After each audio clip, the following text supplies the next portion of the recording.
See, there are a few points about what is happening in Uttar Pradesh that I would like to share with you. Number one, it has got the highest casualties. 21 people have died, and all have died of bullet wounds. And the chief minister of that state is on record saying he wants to take revenge against the protesters. Now, this is not the language that we have ever heard the chief minister of a state using about his own people. And actually, that language has gone as a sort of a command to the administration. That's the first point. Secondly, I would like to say that most of these incidents, except the Lucknow incident in which one young man was killed on the 19th itself, that was the day of the joint protest, all the other deaths have occurred and all the other incidents have occurred on the 20th, which was a Friday. Across Uttar Pradesh, namaz is observed, as everybody knows, and there are thousands of mosques, lakhs of people attend the namaz. There was no such thing as a protest call or anything given. And you can see that only in about 10 districts, and that also in very limited areas, these terrible atrocities have taken place.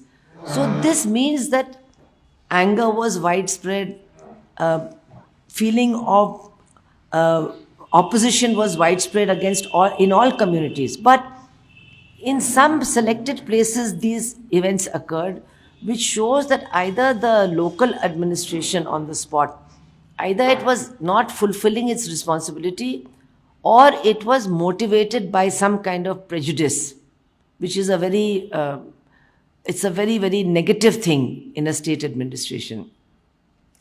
The third thing I would like to say is that the DGP is on record saying that the police did not fire a single shot, and 21 people have died of bullet wounds.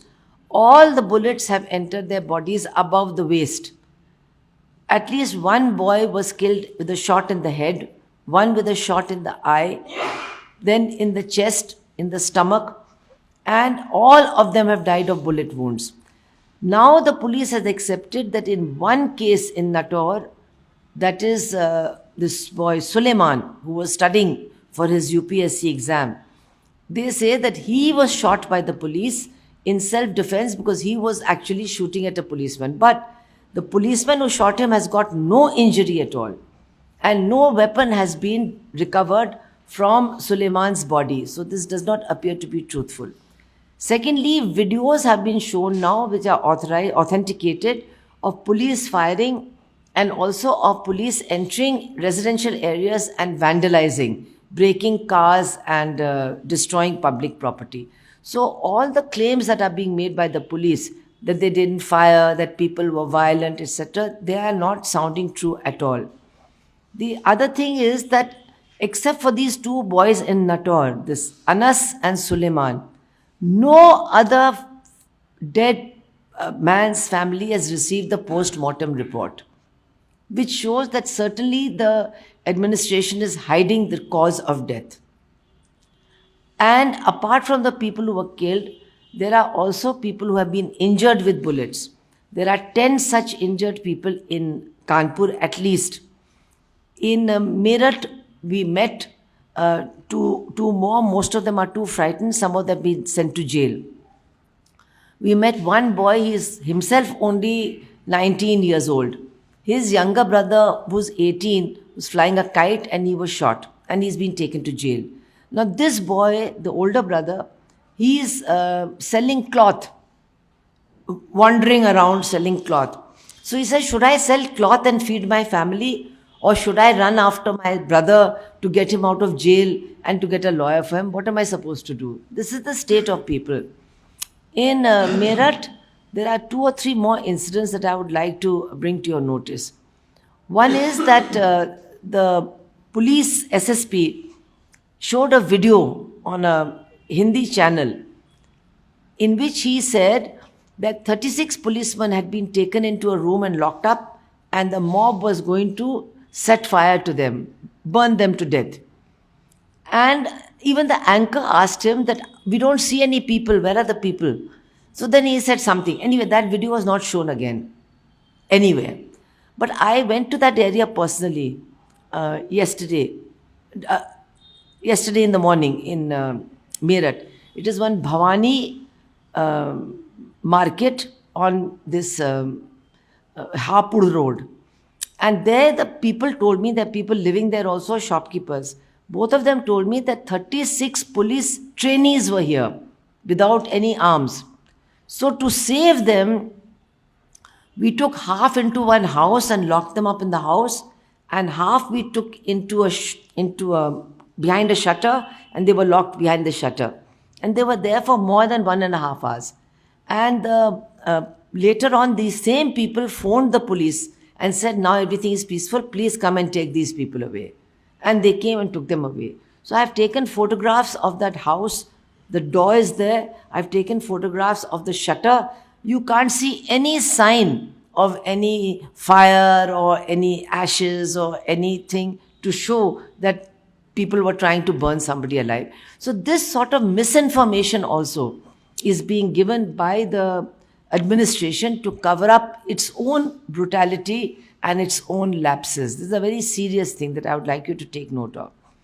Then the police officers of Kanpur and Bijnor, both of them have made statements that even those who were killed and those who have been wounded, they are going to be treated as rioters and cases will be registered against them. So their families will be involved. And they will also be given notices for recovery. Now the thing is, all of them are very, very poor people. They're all daily wage earners. I just want to tell you some of the occupations. In Kanpur, this boy Rais who was killed, he was washing plates after a wedding. And he got up to run when he saw that there's some trouble, and he was shot dead. And I want to tell you how pathetic. His father was saying he was owed 300 rupees for that day's work, but how could I go to collect that money? So we have not eaten in our house since that boy died. In Meerut, we heard something very strange, that on the 20th, that Jummah, the police themselves went and closed the markets. Now there was a Jummah before this also on 13th. Nothing happened. Neither there was any response from the people nor from the administration. After the 20th also there has been one Jummah on 27th. Nothing has happened. So it seems that the government in Uttar Pradesh and sections of the administration wanted to use this Jummah of 20th to teach people a lesson and to show people in Uttar Pradesh that no opposition is going to be tolerated here. The police themselves went, they shut the shops. Now when the shops are shut, naturally more people will be standing in those areas and there will be a crowd since the shops are not open.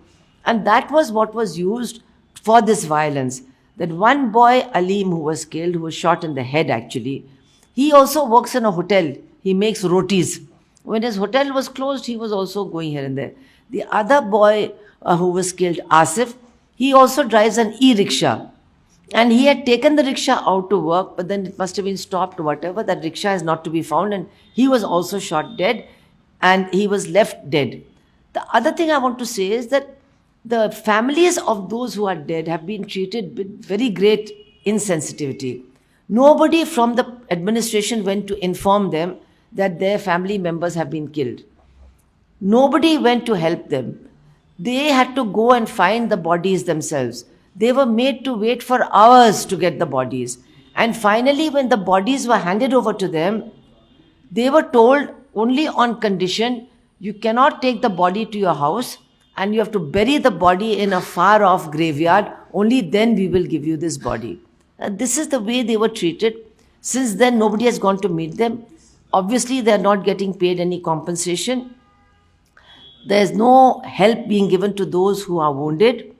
And one other incident that I would like to tell you is in Bijnor. In Bijnor, 3 very leading lawyers of the Bijnor District Court, and one of them is a gentleman called Javed. He was the chairman of that town area. He was the Mutawalli of the Jama Masjid.